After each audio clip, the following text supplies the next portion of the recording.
a bad illustration.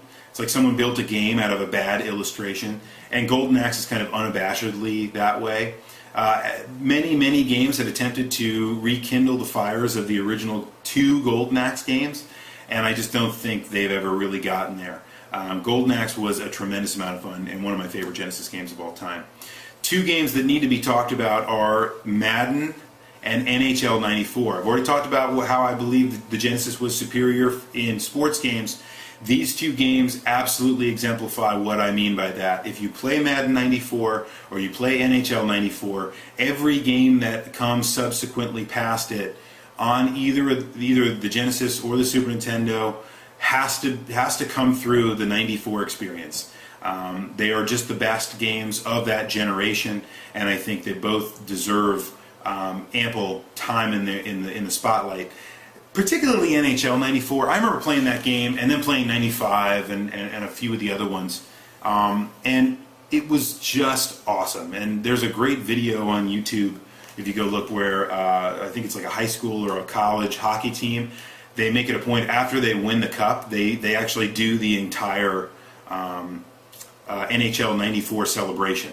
So you know that if current college students are playing the old the old NHL 94 game, that means something about it is really, really good. So totally check that one out. Definitely worth time.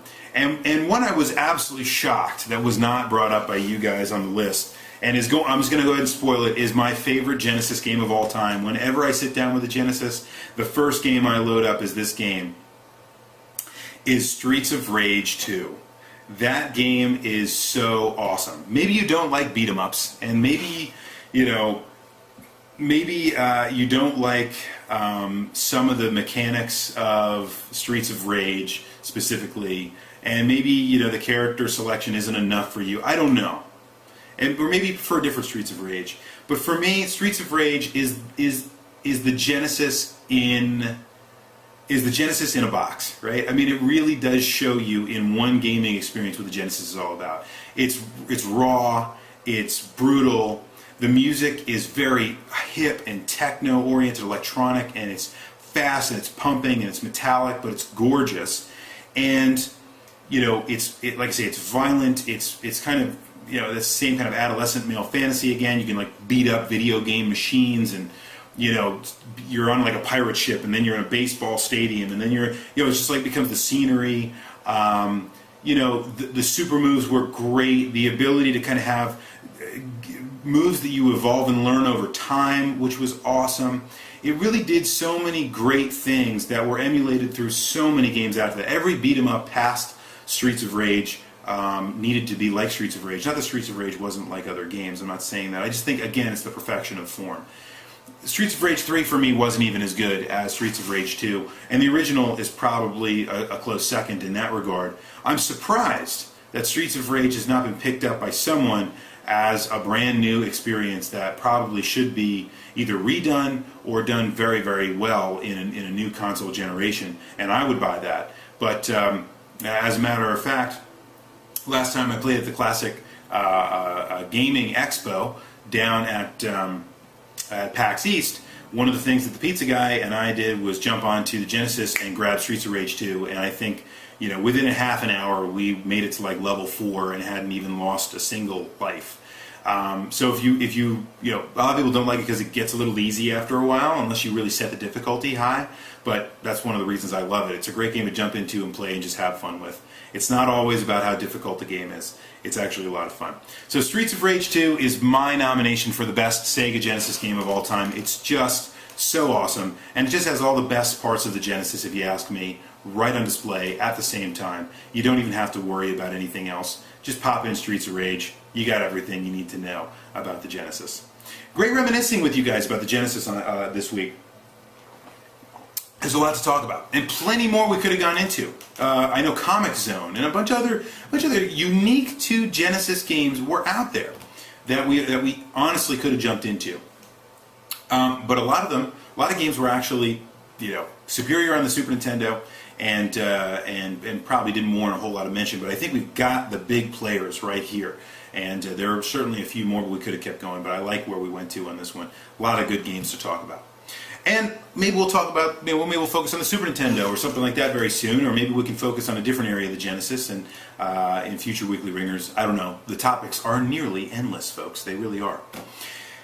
Which is a good thing. Anyway, so what about for next week? So I started thinking about what to ask for this Weekly Ringer. And there are a lot of cool things that are going on in gaming right now. We're nearing that sweet spot, guys. You can almost smell it, right? There are things around the corner here. The biggest games of the year are going to get released. Some of the biggest, Borderlands 2 came out, right? I mean, there are really cool things that are happening in video gaming. There's some really cool things that are happening. You know, the summer blockbusters are over, so something like, you know, a surprise movie like Dread, which I've heard is very, very good, is out there. And so there are a lot of cool movies that are out right now. You know, a lot of neat technology is debuting for the holiday season. So there's a lot of cool things for us to talk about. Well, I started thinking about what was going on this week, and the easy thing for me to talk about is the Wii U.